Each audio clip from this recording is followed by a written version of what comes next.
Friends, welcome back to silent learning. അനകമൻസ് ആണ് മക്കളെ. എല്ലാവരും അടിപൊളിയായിട്ടും സെറ്റായിട്ടും റെഡി ആയിട്ട് നിൽക്കല്ലേ നമ്മുടെ എക്സാമിന് പോകാൻ വേണ്ടിയിട്ട്. അപ്പൊ പരീക്ഷയ്ക്ക് വരുന്ന കുറച്ച് ഇമ്പോർട്ടൻ്റ് ആയിട്ടുള്ള ചോദ്യങ്ങൾ നമുക്ക് ഡിസ്കസ് ചെയ്താലോ. അപ്പൊ നമുക്ക് കൃത്യമായിട്ട് ശ്രദ്ധിക്കുക. അതേപോലെ തന്നെ നമ്മൾ ബൂസ്റ്ററിനും അതേപോലെ നമ്മളെ മാരത്തോണിനും ഒക്കെ എന്ത് ചെയ്യാൻ നിർബന്ധമായിട്ടും അറ്റൻഡ് ചെയ്താൽ മാത്രമേ നമുക്ക് അടിപൊളിയായിട്ട് മാർക്കും കാര്യങ്ങളൊക്കെ സ്കോർ ചെയ്യാൻ പറ്റുള്ളൂ, വാങ്ങാൻ പറ്റുള്ളൂ. ഓക്കെ, അപ്പൊ നമുക്ക് സ്റ്റാർട്ട് ചെയ്യാം. ഓരോ ചോദ്യങ്ങളും ഡീറ്റെയിൽ ആയിട്ട് തന്നെ നമുക്ക് പഠിക്കാം കേട്ടോ. അപ്പൊ ഫസ്റ്റ് ചോദ്യം നോക്കിയേ. What is the first linguistic state in India? Prepare a note on the movement behind its formation. ഏതാണ് മക്കളെ ഭാഷാടിസ്ഥാനത്തിൽ ഇന്ത്യയിൽ ആദ്യമായി രൂപീകരിച്ച സംസ്ഥാനം എന്ന് പറയുന്നത്? ആന്ധ്രാപ്രദേശ് ആണ് കേട്ടോ. ഇന്ത്യയിൽ ആദ്യമായിട്ട് ഭാഷാടിസ്ഥാനത്തിൽ രൂപീകരിച്ച് ആന്ധ്രാപ്രദേശ് ആണ്. ഒറ്റ മാർക്കിനുള്ള ചോദ്യം. ഇപ്പൊ വൺ വേർഡ് ഒബ്ജക്റ്റീവ് ടൈപ്പ് ക്വസ്റ്റ്യൻസിൽ അത് വരാൻ സാധ്യത ഉണ്ട് കേട്ടോ. അപ്പം എങ്ങനെയാണ് ആന്ധ്രാപ്രദേശ് രൂപീകരിച്ചത്? പെട്ടെന്നൊരു നിമിഷം രൂപീകരിച്ചാണോ? അല്ല, അതിന് മുമ്പിൽ ഒരുപാട് എഫേർട്ടുകൾ ഉണ്ടായിരുന്നു കേട്ടോ. നമ്മള് സ്വാതന്ത്ര്യം കിട്ടുന്നതിന് മുന്നേ തന്നെ ബ്രിട്ടീഷുകാർ ഇവിടെ ഭരിക്കുന്ന സമയത്ത് അവര് ഓരോ കാര്യങ്ങൾ ചെയ്തു. അതിന്റെ കൂട്ടത്തിലും ഇങ്ങനെ ചെറുതായിട്ട് ഓരോ വരകളൊക്കെ വരച്ചു ഇതൊരു സംസ്ഥാനം ഇതൊരു സംസ്ഥാനം എന്ന് പറയല്ലാതെ കൃത്യമായ രീതിയിൽ ഫോം ചെയ്തിട്ടില്ല. അന്ന് ഇന്ത്യൻ നാഷണൽ കോൺഗ്രസിൽ അടക്കമുള്ള നേതാക്കന്മാർ പറഞ്ഞത് എന്താണ്? നമുക്ക് സ്വാതന്ത്ര്യം കിട്ടിയാൽ ഉടനെ നമ്മൾ ചെയ്യാൻ പോകുന്നത് ഭാഷാടിസ്ഥാനത്തിൽ സംസ്ഥാനങ്ങൾ രൂപീകരിക്കായിരിക്കും. ഇത് പറഞ്ഞെങ്കിലും എന്ത് ചെയ്തു? നടപ്പിലായില്ല. നമുക്ക് ആ സമയത്ത് നാട്ടുരാജ്യങ്ങൾ പൂർണ്ണമായിട്ടും ഇന്ത്യൻ യൂണിയൻ ലയിച്ചിട്ടുണ്ടായിരുന്നില്ല. സാമ്പത്തികമായും സാമൂഹികമായും ഒരുപാട് കാര്യങ്ങൾ നമുക്ക് ചെയ്യാനുള്ളതുകൊണ്ട് ആ ഒരു കാര്യം എന്ത് ചെയ്തു? അവിടെ സ്റ്റോപ്പായിപ്പോയി. പിന്നീട് അതിനെക്കുറിച്ചുള്ള ഒരു ചർച്ചയോ കാര്യങ്ങളോ ഒന്നും വന്നില്ല. അങ്ങനെ ഇരിക്കുന്ന സമയത്ത് രാജ്യത്ത് അങ്ങോളം ഇങ്ങോളം പല പ്രക്ഷോഭങ്ങളും ചെറിയ രീതിയിൽ തുടങ്ങുന്നു. ഇത് വലിയ രീതിയിൽ കണ്ടത് എവിടെയായിരുന്നു? നമ്മുടെ തെലുങ്ക് സംസാരിക്കുന്ന ആളുകൾക്കിടയിൽ അവർക്ക് സെപ്പറേറ്റ് ആയിട്ടുള്ള ഒരു സംസ്ഥാനം വേണം, തെലുങ്ക് സംസാരിക്കുന്ന ആളുകൾക്ക് സെപ്പറേറ്റ് ആയിട്ടൊരു സംസ്ഥാനം വേണമെന്ന് പറഞ്ഞു ഗാന്ധിയനും ഫ്രീഡം ഫൈറ്ററുമായ പോറ്റി ശ്രീരാമുലു എന്തു ചെയ്യുന്നു? നിരാഹാര സമരം ഇരിക്കുന്നു. എന്തു ചെയ്യുന്നു?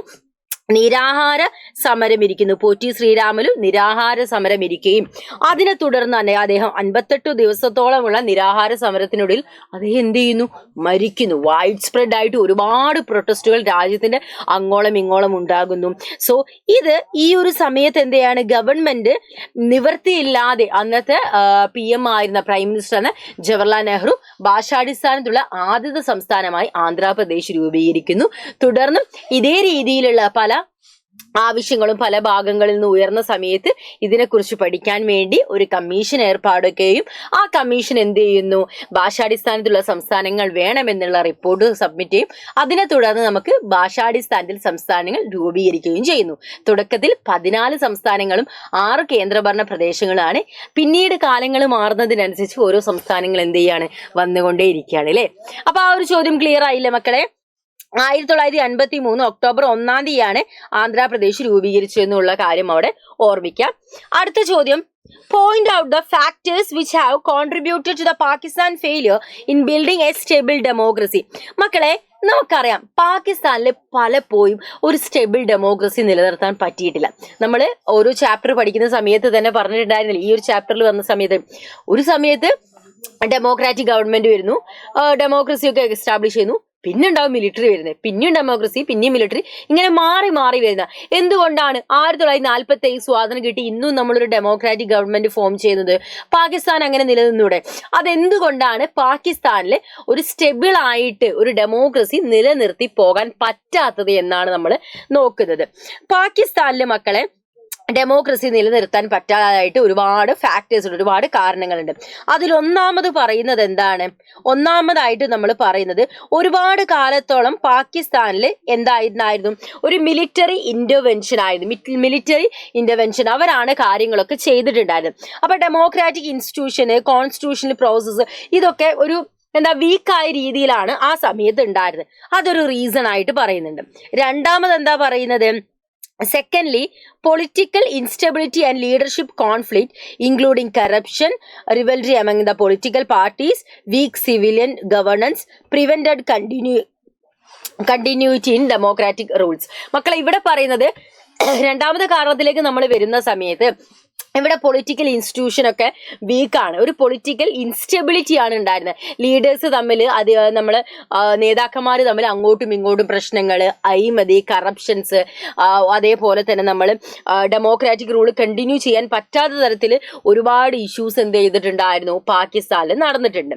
മൂന്നാമത് നമുക്ക് പറയുകയാണെങ്കിൽ സാമൂഹികപരമായും സാമ്പത്തികപരമായുള്ള കാരണങ്ങൾ, പ്രോബ്ലംസ് അതിൽ ഉദാഹരണമായിട്ട് പറയാം. അതിൽ വരുന്നതാണ് നമ്മളെ ദാരിദ്ര്യം, പോവേർട്ടി, എഡ്യൂക്കേഷൻ ഇല്ലായ്മ, അതേപോലെ റീജിയണൽ ഇൻഇക്വാലിറ്റീസ്, എക്സ്ട്രീമിസം റൈസ് ചെയ്യുന്നത്, അതേപോലെ തന്നെ എൻവയോൺമെന്റ്, ഡെമോക്രാറ്റിക് വാല്യൂസ്. അതായത് ഇത്തരത്തിലുണ്ടാകുന്ന സമയത്ത് ആ ഒരു എൻവയോൺമെന്റിൽ ഒരിക്കലും ഒരു ഡെമോക്രാറ്റിക് വാല്യൂ നിലനിന്ന് പോകുന്ന രീതിയിലല്ലായിരുന്നു അവിടുത്തെ കാരണങ്ങൾ.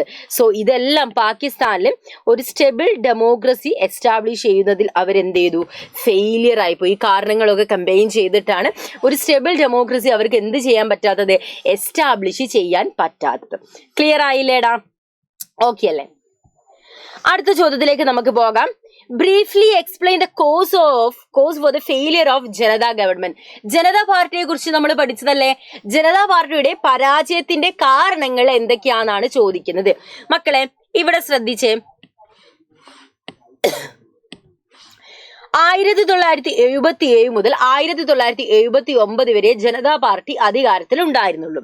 ആൻഡ് അവർ ഫെയിൽ ആവാനുള്ള പ്രധാന കാരണം എന്ന് പറഞ്ഞാൽ ഇന്റേണൽ വീക്ക്നെസ്സസ് തന്നെയാണ്. പാർട്ടിക്ക് അകത്തുള്ള കാരണങ്ങൾ തന്നെയാണ് അവരെ പരാജയത്തിനുള്ള റീസൺ ആയിട്ട് പറയുന്നത്. ഒന്ന്, നമ്മളെ ജനതാ പാർട്ടി എന്ന് പറയുന്നത് കൃത്യമായിട്ടുള്ള ഒരു ഐഡിയോളജി ഉള്ള പാർട്ടിയല്ല. ഇപ്പൊ നമ്മൾ കോൺഗ്രസ് പാർട്ടി നോക്കുകയാണെങ്കിൽ അന്നും ഇന്നും അവർക്കൊരു കൈൻഡ് ഓഫ് ഐഡിയോളജി ഉണ്ട്. പക്ഷെ ജനതാ പാർട്ടി തന്നെ പല പാർട്ടികൾ കൂടി ചേർന്ന് രൂപീകരിച്ച പാർട്ടി ആയതുകൊണ്ട് തന്നെ ഒരു പ്രോപ്പർ ആയിട്ടുള്ള ഐഡിയോളജി അവർക്ക് ഉണ്ടായിരുന്നില്ല. രണ്ടാമത്, പവർ സ്ട്രഗിൾ, ലീഡേഴ്സ് തമ്മിൽ ലൈക്ക് മൊറാർജി ദേശായി, ചരൺ സിംഗ്, ജഗ്ജീവൻ റാം ഇവർ തമ്മിൽ എന്ത് ചെയ്തിട്ടുണ്ടായിരുന്നു, ഒരുപാട് ഇഷ്യൂസ് ഉണ്ടായിരുന്നു. ഇവർ തമ്മിൽ എപ്പോഴും കോൺഫ്ലിക്റ്റ് ആണ്. അപ്പൊ ഈ ഒരു കോൺഫ്ലിക്റ്റ് ആ ഗവൺമെന്റ് എന്ത് ചെയ്തു, വീക്കാക്കി. പിന്നെ നമ്മൾ പറയുന്നത് എന്താന്ന് വെച്ചിട്ടുണ്ടെങ്കിൽ ഒരു സ്റ്റേബിൾ അഡ്മിനിസ്ട്രേഷൻ അവർക്ക് നിലനിർത്താൻ പറ്റിയിട്ടുണ്ടായിരുന്നില്ല. രാജ്യത്തുണ്ടായിരുന്ന എക്കണോമിക് ഇഷ്യൂസ്, അതേപോലെ പബ്ലിക് ഈ ഡിസാസ്റ്റിഫിക്കേഷൻ, ഇതൊന്നും അവർ മുകളിലേക്ക് എടുത്തേ ചെയ്തിട്ടില്ല. അവർക്ക് വേണ്ടത് എന്താണ്, അധികാരം. പക്ഷെ ആ അധികാരം നിലനിർത്താൻ വേണ്ടിയിട്ടുള്ള കാര്യങ്ങളൊന്നും ഇവരെന്ത് ചെയ്തിരുന്നില്ല. അതുകൊണ്ട് വെറും 2 വർഷത്തെ ആയുസ് മാത്രമേ ആർക്ക് ഉണ്ടായിരുന്നുള്ളൂ, നമ്മുടെ ജനതാ പാർട്ടിക്ക് ഉണ്ടായിരുന്നുള്ളൂ, ജനതാ ഗവൺമെന്റിന് ഉണ്ടായിരുന്നുള്ളൂ. ക്ലിയർ ആയില്ലേ മക്കളെ? അപ്പൊ അടുത്ത ചോദ്യം നമുക്ക് ഡിസ്കസ് ചെയ്താലോ? Identify the pillars of ASEAN. ആസിയാന്റെ പില്ലേഴ്സ് എന്തൊക്കെയാ നമുക്കറിയാലോ. ആസിയാന് 3 പില്ലേഴ്സ് ആണുള്ളത് അല്ലെ. ഒന്നെന്താണ്, ASEAN political security community, APSC എന്ന് പറയും. ഇവര് റീജിയണൽ പീസും സ്റ്റെബിലിറ്റിയും പൊളിറ്റിക്കൽ കോപ്പറേഷനാണ് നോക്കുന്നത്. നമ്മളെ റീജിയണൽ പീസ്, സമാധാനം, അതേപോലെ സ്റ്റെബിലിറ്റി നിലനിർത്തുക, പൊളിറ്റിക്കൽ കോപ്പറേഷനിലൂടെ മുന്നോട്ട് പോവുക, ഈ ഒരു കാര്യമാണ് ഇവർ ഫോക്കസ് ചെയ്യുന്നത്. അടുത്തത് ആസിയാൻ എക്കണോമിക് കമ്മ്യൂണിറ്റി, AEC എന്ന് നമ്മൾ വിളിക്കും. അവരത് എന്താ പറയുന്നത്, ഒരു സിംഗിൾ മാർക്കറ്റ് ക്രിയേറ്റ് ചെയ്ത് ഈ ആസിയാൻ രാജ്യങ്ങൾക്കിടയിൽ ഒരു സിംഗിൾ മാർക്കറ്റ് ക്രിയേറ്റ് ചെയ്ത് ഒരു എക്കണോമിക് ഇന്റഗ്രേഷൻ ഉണ്ടാക്കുക എന്നതാണ് ഇവരുടെ ലക്ഷ്യം. മൂന്നാമത്, ASEAN socio cultural community, ASCC. അവരത് എന്താണ് പറയുന്നത്, ഒരു കോപ്പറേഷൻ നിലനിർത്തുക, ആസിയാൻ രാജ്യങ്ങൾക്കിടയിൽ ഒരു എൻവയോൺമെന്റൽ sustainability, health, culture development, social development, cooperation, ഇതൊക്കെ പ്രൊമോട്ട് ചെയ്യുക എന്നതാണ് ആസിയാൻ സോഷ്യോ കൾച്ചറൽ കമ്മ്യൂണിറ്റി, ASCCയുടെ ലക്ഷ്യം. ഓക്കെ, അടുത്ത ചോദ്യത്തിലേക്ക് നമുക്ക് പോകാം. ശ്രദ്ധിച്ച് കേൾക്കണേ മക്കളെ. യെസ്, ക്വസ്റ്റ്യൻ കട്ടാവുന്നുണ്ടോ? 1 മിനിറ്റ്. യെസ്,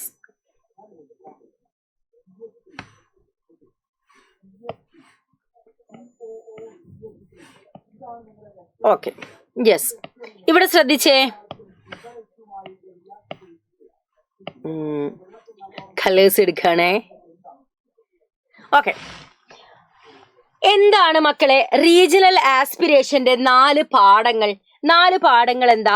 ഒന്ന്, need for accommodation. Democratic government must accommodate. അതായത് ഒരു ജനാധിപത്യ രാജ്യമാണെങ്കിൽ അവിടെ എന്ത് ചെയ്യണം, പലതരത്തിലുള്ള റീജിയണൽ ഐഡന്റിറ്റീസ് ഉണ്ടായിരിക്കും, കൾച്ചർ ഉണ്ടായിരിക്കും, അതേപോലെ തന്നെ നമ്മൾ പല കാര്യങ്ങളും ഡിമാൻഡ് ചെയ്യും. ഇതൊക്കെ എന്ത് ചെയ്യണം, അക്കോമഡേറ്റ് ചെയ്യണം. അല്ലാതെ അതൊന്നും സപ്രസ് ചെയ്യുന്ന രീതിയിലാക്കി ആവരുത് എന്ത് ചെയ്ത് നമ്മൾ പോകേണ്ടത്. അതാണ് നീഡ് ഫോർ അക്കോമഡേഷൻ എന്ന് പറയുന്നത്. രണ്ടാമത്തത്, ഇമ്പോർട്ടന്റ് ഡയലോഗ്സ്. അതായത് നമ്മളിപ്പോൾ ഒരു ഇഷ്യൂ നടക്കുന്ന സമയത്ത് അങ്ങോട്ടും ഇങ്ങോട്ടും കച്ചറ ചെയ്ത് അങ്ങോട്ടും ഇങ്ങോട്ടും വെട്ടിയും കുത്തുമല്ല ചെയ്യേണ്ടത്. അവിടെ ഡയലോഗ്സിന് ഇമ്പോർട്ടൻ്റ് ആണ്. നമ്മൾ എന്ത് ചെയ്യുക, സമാധാനപരമായിട്ട് നെഗോസിയേഷനിലൂടെയും ഡയലോഗിലൂടെയും റീജിയണൽ ഗ്രൂപ്പിനെ നമ്മൾ സഹായിക്കുക. അവർക്ക് എന്താണ് ആവശ്യം എന്ന് മനസ്സിലാക്കി ഒരു കോൺഫ്ലിക്റ്റ് ഉണ്ടാവുന്നത് തടഞ്ഞത്, അതിനെ പ്രിവെന്റ് ചെയ്ത് മുന്നോട്ട് പോകാനുള്ള മാർഗങ്ങളായിരിക്കണം നമ്മൾ ചെയ്യേണ്ടത്. പിന്നെയോ ബാലൻസ് ഡെവലപ്മെന്റ് ആണ് പറയുന്നത്. എന്താണ് ഒരു ബാലൻസ് ഡെവലപ്മെന്റ്? പല സ്ഥലങ്ങളിലും റീജിയണലിസം കൊണ്ട് തന്നെ ഒരു അൺഈവൻ ആയിട്ടാണ് പല കാര്യങ്ങളും എന്ത് ചെയ്യുന്നത്, ആളുകളിലേക്ക് എത്തുന്നത്. സോ നമ്മൾ എന്ത് ചെയ്യണം എന്ന് വെച്ചിട്ടുണ്ടെങ്കിൽ ഒരു എക്കണോമിക് ഗ്രോത്ത്, എല്ലാ റീജിയൻസിലേക്കും എക്കണോമിക് ഗ്രോത്ത് എന്ത് ചെയ്യണം, നമ്മൾ എത്തിക്കുന്ന രീതിയിലാണ് മുന്നോട്ട് പോകേണ്ടത്. പിന്നെയോ സ്ട്രെങ്തനിങ് ഫെഡറലിസം. ഫെഡറലിസം എന്ന് പറയുന്ന ഒരു കാര്യം നമുക്കറിയാം, നമുക്ക് 2 സെറ്റ് ഓഫ് ഗവൺമെന്റ് ആണ്. അപ്പൊ ഇവിടെ നമ്മൾ എന്ത് ചെയ്യുക, ഫെഡറലിസത്തിനെ കൂടുതൽ സ്ട്രെങ്തൻ ചെയ്യുക. ഈ ഒരു രീതിയിൽ നമ്മൾ മുന്നോട്ട് പോവുക. അങ്ങനെ ചെയ്തിട്ടുണ്ടെങ്കിൽ ഈ റീജിയണലിസം റിലേറ്റ് ആയിട്ട് ഉണ്ടാകുന്ന പ്രശ്നങ്ങളെ നമുക്ക് കൺട്രോൾ ചെയ്യാൻ വേണ്ടി സാധിക്കും. നമ്മളെ കൂടുതൽ ഓട്ടോണമി നമ്മൾ എന്ത് ചെയ്യുക, ഫെഡറൽ പ്രിൻസിപ്പളിന് കൊടുക്കുക. എന്നിട്ട് എന്ത് ചെയ്യുക, നമുക്ക് ഒരു യൂണിറ്റി ബിൽഡ് ചെയ്യുന്ന, മെയിൻറ്റെയിൻ ചെയ്യുന്നതിൻ്റെ കൂടെ തന്നെ റീജിയണൽ ടെൻഷൻസ് എന്ത് ചെയ്യുക, റെഡ്യൂസ് ചെയ്യുക. ആ കാര്യങ്ങളാണ് അവിടെ പറഞ്ഞു വരുന്നത്. ക്ലിയർ ആയില്ലേ? ഓക്കെ, അടുത്ത ചോദ്യത്തിലേക്ക് നമുക്ക് പോകാം. Explain the consequence of national emergency 1975. 1975 national എമർജൻസിനെ കുറിച്ചാണ് ചോദിക്കുന്നത്. അതിന്റെ പരിണിത ഫലങ്ങൾ, കോൺസിക്വൻസസ് എന്തായിരുന്നാണ് ചോദിക്കുന്നത്. ആ സമയത്ത് നമുക്ക് എന്തുണ്ടായിരുന്നു? ഫണ്ടമെന്റൽ റൈറ്റ്സ് ഉണ്ടായിരുന്നു? ഇല്ല, നമുക്ക് ഫണ്ടമെന്റൽ റൈറ്റ്സ് ഉണ്ടായിരുന്നില്ല. പ്രസിന് സ്വാതന്ത്ര്യം ഉണ്ടായിരുന്നില്ല. Freedom of speech and expression ഉണ്ടായിരുന്നില്ല. കരുതൽ തടങ്കൽ എന്ന പേരിൽ ആളുകളെ പോയി ജയിലിൽ കൊണ്ടിടുക, അവരെ ഒരു കാരണമില്ലാതെ ജയിലിൽ പിടിച്ചിടാനുള്ള അവകാശമൊക്കെ ആ സമയത്ത് ഉണ്ടായിരുന്നു. അതോറിറ്റേറിയൻ ഗവർണൻസ്, അതായത് എക്സിക്യൂട്ടീവ് ഗെയിൻ അൺചെക്ഡ് പവർ, അതായത് ഒരാൾ പോലും ചെക്ക് ചെയ്യാൻ പറ്റാത്ത അത്ര തരത്തിൽ എന്താണ്, അത്രയ്ക്കും പവർ ആയിരുന്നു ആർക്കുണ്ടായത്, എക്സിക്യൂട്ടീവിന് ഉണ്ടായിരുന്നത്. ഓപ്പോസിഷൻ ആയിട്ടുള്ള ഓപ്പോസിറ്റ് ലീഡേഴ്സിന് എല്ലാവരും ജയിലിൽ കൊണ്ടിടുക. ഡെമോക്രാറ്റിക് ഇൻസ്റ്റിറ്റ്യൂഷൻ ആയ പാർലമെന്റിലും ജുഡീഷ്യറിയും ആ സമയത്ത് എന്താ, വീക്കാണ്. എക്സിക്യൂട്ടീവ് എന്ത് ചെയ്യുന്നു, എന്ത് തീരുമാനിക്കുന്നു, അതിനനുസരിച്ച് മുന്നോട്ട് പോകുന്ന ഒരു സിസ്റ്റമാണ് ഉണ്ടായിരുന്നത്. അതേപോലെ തന്നെ സെൻസർഷിപ്പ് റെസ്ട്രിക്ഷൻ ഉണ്ടായിരുന്നു. നമ്മളെ മീഡിയാസ് പേപ്പറൊക്കെ പുറത്തു വരുന്നതിന് മുന്നേ ഗവൺമെന്റിനെ കാണിച്ച് അത് ഗവൺമെന്റ് ഓക്കെ പറഞ്ഞതിന് ശേഷം പബ്ലിഷ് ചെയ്യാൻ പാടുണ്ടായിരുന്നുള്ളൂ. അതേപോലെ തന്നെ political black lash and electoral change, ഒരുപാട് ചേഞ്ചസ് ഇവിടെ നടക്കാണ്. പബ്ലിക് ഡിസ്കോണൽ ലെറ്റ് ടു ദ 1977 ഇലക്ഷനിൽ എന്ത് ചെയ്തിട്ടുണ്ട്, കോൺഗ്രസ് പാർട്ടി പരാജയപ്പെടുന്നുണ്ട്, ഈ എമർജൻസി കാരണം തന്നെ. സോ ജനതാ പാർട്ടി എന്ത് ചെയ്യുന്നു, അധികാരത്തിൽ വരുന്നു. ആൻഡ് ഇന്ത്യൻ പൊളിറ്റിക്സിൽ എന്ത് ചെയ്യുക, ഒരുപാട് ചേഞ്ചസ് എന്ത് ചെയ്യാണ് നടക്കുന്ന ഒരു സമയമാണ് ആ ഒരു കാലഘട്ടം എന്ന് പറയുന്നത്. ഓക്കെ, ക്ലിയർ ആയില്ലേ? അടുത്ത ചോദ്യം എന്താണ് കോൾഡ് വാർ എന്നാണ് നമ്മളോട് ചോദിച്ചത്. കോൾഡ് വാർ എന്ന് പറയുന്നത് 1947, 1947നും 1991 ഇടയിൽ ഉണ്ടായിരുന്നതാണ്. കോൾഡ് വാർ ഒരിക്കലും ഒരു ഫുൾ ഫ്ലെഡ്ജ് ആയിട്ടുള്ള വാറായിട്ട് പോയിട്ടുണ്ടായിരുന്നില്ല. യുഎസും USSRും തമ്മിലുള്ള ഐഡിയോളജിക്കൽ ആയിട്ടുള്ള ഇഷ്യൂസ്, കൺഫ്രണ്ടേഷൻസ്, ടെൻഷൻസ്, ഇതാണ് നമ്മൾ എന്ത് ചെയ്യുന്നത്, കോൾഡ് വാർ എന്ന് പറയുന്നത്. കാരണം ഒരാൾ ഒന്ന് അറ്റാക്ക് ചെയ്താൽ മറ്റുള്ളവർക്ക് 10 എണ്ണം ചെയ്യാൻ പറ്റുന്നുള്ള ബോധ്യമുള്ളത് കൊണ്ട് തന്നെ അങ്ങോട്ടും ഇങ്ങോട്ടും പരസ്പരം അറ്റാക്ക് ചെയ്തിട്ടുണ്ടായിരുന്നില്ല. കാരണം ഇവർ രണ്ടുപേരും സൂപ്പർ പവർ ആണ്, ഇവർക്ക് എന്ത് കാര്യങ്ങളും അച്ചീവ് ചെയ്യാൻ പറ്റുന്ന അത്ര രീതിയിൽ സ്ട്രോങ് ആയിട്ടുള്ള ആളുകളാണ്. അതുകൊണ്ട് ഇത്തരത്തിലുള്ള കാര്യങ്ങളൊന്നും അവർ ചെയ്തിട്ടുണ്ടായിരുന്നില്ല. പിന്നെ അതേപോലെ തന്നെ പറയുന്നത്, അവസാനം കോൾഡ് വാറിന്റെ അവസാനങ്ങളിലേക്ക് നമ്മൾ പോകുന്ന സമയത്ത് ഒരു ബൈപോളർ വേൾഡ് ആയിരുന്നു ഉണ്ടായിരുന്നത്. പിന്നീട് സോവിയറ്റ് യൂണിയൻ അധപ്പതിക്കുന്നു, ഡിസിൻറ്റഗ്രേറ്റ് ആവുന്നു. അതിനെ തുടർന്ന് യൂണിപോളർ വേൾഡ്, US-ന്റെ അണ്ടറിൽ വേൾഡ് മാറുന്നതും കൂടെ അവിടുന്ന് മെൻഷൻ ചെയ്ത് വെക്കാം. ഓക്കെ, അടുത്ത ചോദ്യം, point out the arguments of India for the permanent member of UN security council. UN-ന്റെ സെക്യൂരിറ്റി കൗൺസിൽ പെർമനന്റ് മെമ്പേഴ്സും നോൺ പെർമനന്റ് മെമ്പേഴ്സും ഉണ്ടാവും. 5 പെർമനന്റ് മെമ്പറും 10 നോൺ പെർമനന്റ് മെമ്പേഴ്സും ഉണ്ടാവുക. ഇവർ 2 വർഷം കൂടുമ്പോൾ ഇലക്ഷൻ നടക്കും. പക്ഷെ പെർമനന്റ് മെമ്പേഴ്സ് എല്ലാ കാലം അവിടെ തന്നെ ഉണ്ടായിരിക്കും. അപ്പൊ പെർമനന്റ് മെമ്പർ ആവാൻ വേണ്ടിയിട്ട് ഇന്ത്യ ആർഗ്യൂ ചെയ്യുന്നു, ഞങ്ങൾക്കും അതിനുള്ള ക്വാളിഫിക്കേഷൻസ് ഉണ്ട്. ഇന്ത്യ പറയുന്നത് എന്തുകൊണ്ടാണ്, അതിന്റെ റീസൺസ് എന്താണ്? ഇന്ത്യ എന്ന് പറഞ്ഞ ലാർജസ്റ്റ് ഡെമോക്രസിയും സ്റ്റേബിൾ ഗവർണൻസും ഉള്ള ഒരു രാജ്യമാണ്. അതേപോലെ തന്നെ UN-ന്റെ പീസ് കീപ്പിന് വലിയ രീതിയിലുള്ള കോൺട്രിബ്യൂഷൻ തന്നെ ആര് കൊടുക്കുന്നുണ്ട്, ഇന്ത്യ കൊടുക്കുന്നത്. നല്ലൊരു കോൺട്രിബ്യൂട്ടർ ആണ് ഇന്ത്യ. ഹയസ്റ്റ് കോൺട്രിബ്യൂട്ടേഴ്സ് ആണ്, ട്രൂപ്സിലും ആയുധങ്ങളൊക്കെ കൊടുക്കുന്നുണ്ട്. അതേപോലെ തന്നെ എക്കണോമി വളരെ ഗ്രോ ചെയ്തിട്ടാണ് മുന്നോട്ട് പോകുന്നത്. ഗ്ലോബൽ ഇൻഫ്ലുവൻസ് ഒക്കെ ഉണ്ട്. ഇതുകൊണ്ടൊക്കെ നമ്മൾ ഇതിനെന്താണ് അർഹതയുള്ളവരാണെന്ന് ഇന്ത്യ പറയുന്നുണ്ട്. പോപ്പുലേഷന് നല്ല രീതിയിൽ പോപ്പുലേഷൻ ഉള്ള രാജ്യമാണെന്ന് പറയുന്നുണ്ട് UN. അതൊക്കെ ആണ് ഇന്ത്യയിലെ അതുപോലെ ഏറ്റവും കൂടുതൽ പോപ്പുലേഷൻ ഉള്ള രാജ്യമായിട്ട് മാറിയിട്ടുണ്ട്. അതേപോലെ ന്യൂക്ലിയർ പവർ റെസ്പോൺസിബിൾ ആയിട്ടുള്ള ഒരു രാജ്യമാണ് ഇന്ത്യ എന്ന് പറയുന്നത്.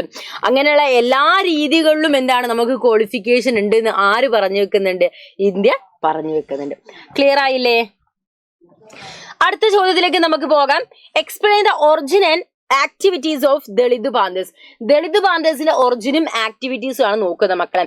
മഹാരാഷ്ട്രയില് എന്നാണ് 1972 മഹാരാഷ്ട്രയിൽ രൂപീകരിച്ചതാണ് ദളിത് പാന്തേഴ്സ് എന്ന് പറയുന്നത്.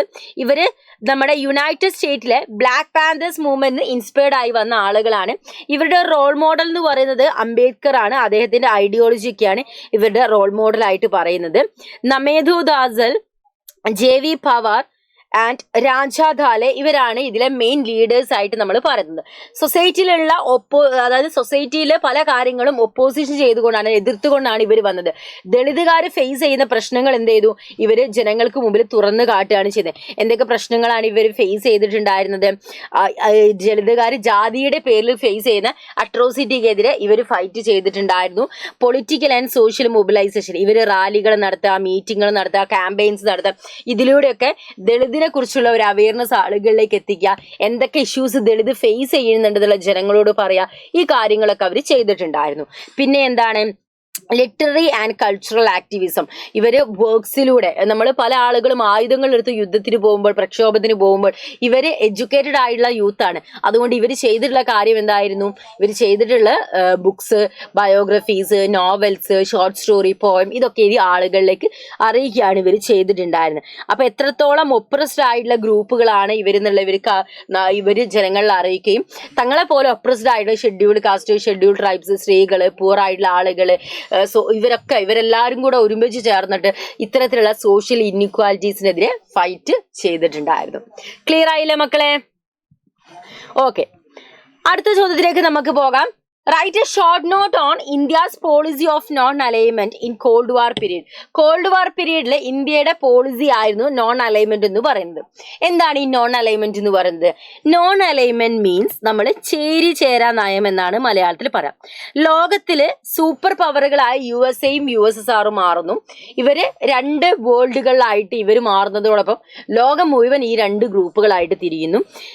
പക്ഷെ ഈ സമയത്ത് ഞങ്ങൾ രണ്ടു പക്ഷക്കാരുടെയും കൂടെയില്ല, ഞങ്ങൾ സ്വതന്ത്രമായിട്ടാണ് നിലനിൽക്കുന്നതെന്ന് പറഞ്ഞ് ജവഹർലാൽ നെഹ്റു ആണ് ഞങ്ങൾ ഒരു മിലിറ്ററി ബ്ലോക്കിലും not to join any military bloc എന്നുള്ള ലക്ഷ്യം വെച്ചുകൊണ്ടാണ് സമാധാനപരമായ സഹവർത്തിത്വത്തിനും ആന്റി കൊളോണിയലിസത്തിനും ഒക്കെ വേണ്ടിയിട്ടാണ് ഇവരെന്ത് ഫോം ചെയ്തത്? നാം, നോൺ അലൈൻമെന്റ് മൂവ്മെന്റിനെ ഷോർട്ടായിട്ട് നാം എന്ന് വിളിക്കും. പുതുതായിട്ട് ഇൻഡിപെൻഡന്റ് ആയിട്ടുള്ള നാഷൻസ് ഒക്കെ എന്ത് ചെയ്തു? ഇവരെ സപ്പോർട്ട് ചെയ്തിട്ടുണ്ടായിരുന്നു. ആൻഡ് തുടക്കത്തില് ജവഹർലാൽ നെഹ്റു ആയിരുന്നു ഇത് സ്റ്റാർട്ട് ചെയ്തെങ്കിൽ പിന്നീട് യൂഗോസ്ലാവിയ, ഈജിപ്ത്, ഘാന, അതേപോലെ തന്നെ നമ്മുടെ ഇന്തോനേഷ്യ ഇവരെല്ലാവരും എന്ത് ചെയ്യുന്നു? ഒപ്പം ചേരുകയാണ് ചെയ്യുന്നത്. ഈ സൂപ്പർ പവറിന്റെ ഡോമിനൻസിനെ എഗെയിൻസ്റ്റ് ചെയ്യുകയും അതിനെ എതിർക്കുകയും ഒപ്പോസ് ചെയ്യുകയും ഒരു ഫ്രീഡം അഡോപ്റ്റ്, അതായത് എല്ലാവർക്കും ഫ്രീഡം വേണം, അതിനു വേണ്ടിയുള്ള പോളിസീസ് അഡോപ്റ്റ് ചെയ്യുകയും രാജ്യം ഇങ്ങനെ ഒരു യുദ്ധത്തിലേക്ക് പോകുന്നതിന്റെ അതിന്റെ ഭീകരത ജനങ്ങളിലേക്ക് എത്തിച്ച് അതൊക്കെ കൺട്രോൾ ചെയ്യാനൊക്കെയാണ് ആര് ശ്രമിച്ചിട്ടുണ്ടായിരുന്നത്?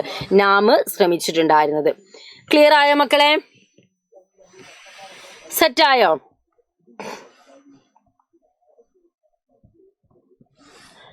ഓക്കെ അല്ലേ? അടുത്ത ചോദ്യത്തിലേക്ക് പോകാം. ഒരു എസ്സേ ക്വസ്റ്റ്യൻ ആണ് മക്കളെ. Examine why did Soviet union disintegrate. എന്തുകൊണ്ടാണ് സോവിയറ്റ് യൂണിയൻ അധപതിച്ചു പോയത്?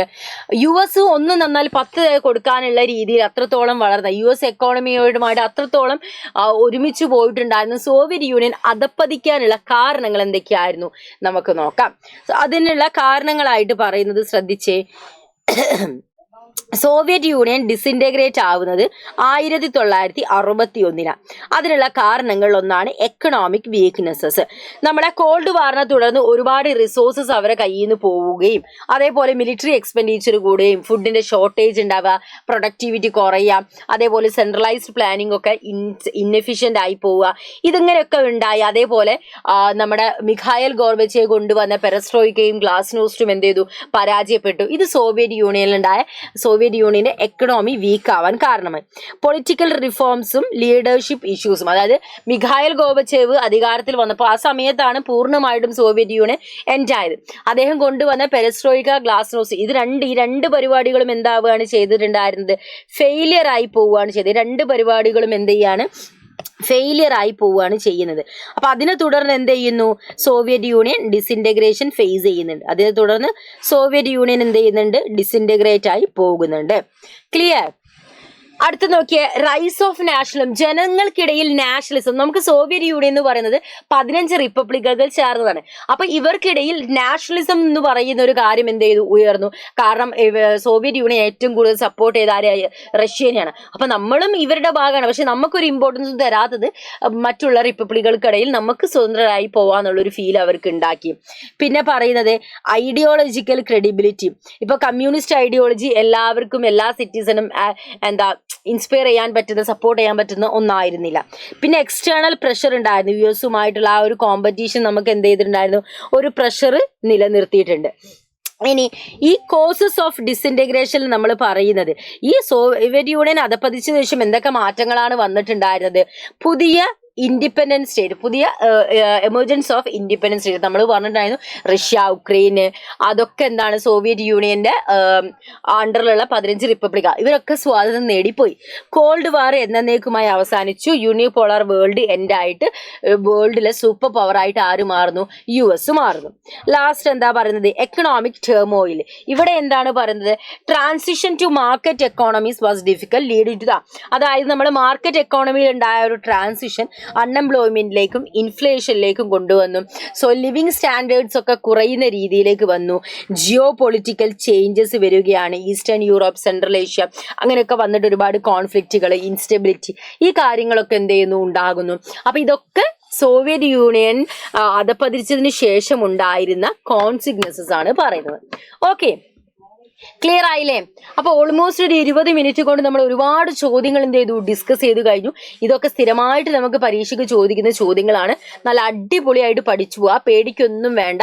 എക്സാം ഹാളിൽ നിങ്ങൾ പഠിച്ചത് കാര്യങ്ങൾ മാത്രമേ വരുള്ളൂ. കൂളായിരിക്കും, അടിപൊളിയായിട്ട് നമുക്ക് തകർത്ത് വേണം എക്സാം കഴിഞ്ഞ് വരാൻ വേണ്ടി. ഓക്കെ, അപ്പൊ നമ്മുടെ ഇന്നത്തെ സെക്ഷൻ വൈൻഡ് അപ്പ് ചെയ്യാണ്. അടുത്തൊരു സെക്ഷനിൽ ഇതേപോലെ ഒരുപാട് ഇൻട്രസ്റ്റിംഗ് കാര്യങ്ങളൊക്കെ ആയിട്ട് നമുക്ക് വീണ്ടും കണ്ടുമുട്ടാം. So that's Roberts video. Thanks for watching us dears.